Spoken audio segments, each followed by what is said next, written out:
It's been a rough ride for Brazil this last couple of years. A perfect storm of political and economic crisis, fueling continual street protests and a growing divide in society.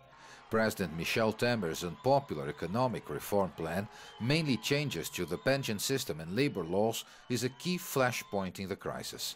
The government wants to increase the minimum age for retirement to maintain social security for the future and make the country's labor laws more flexible to reduce companies' costs to hire and fire workers and make them more competitive. The reforms have strong support from financial markets, the business community and most economists, but are fiercely opposed by leftist parties, social movements and trade unions.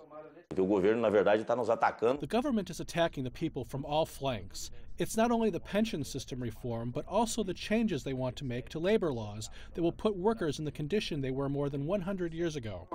This former Brazilian ambassador to the UK and the US says their reforms are needed to boost prospects for long-term investment in Brazil.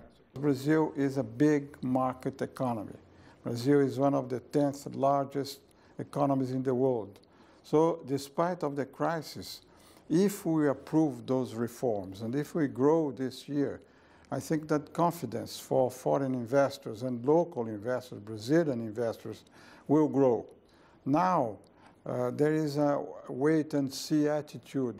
To see his economic reforms approved, President Michel Temer needs a two-thirds majority in Brazil's parliament, the National Congress, in order to change the constitution.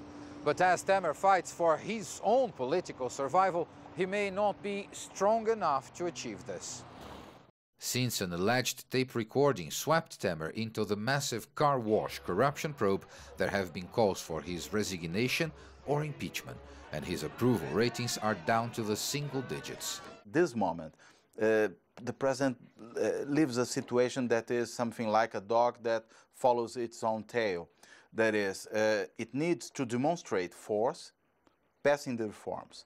But he needs to be strong to pass the reforms. And so we don't know what comes before.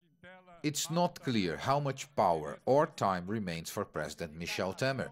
Pushing forward with reforms may be his best move, even if risky and unpopular.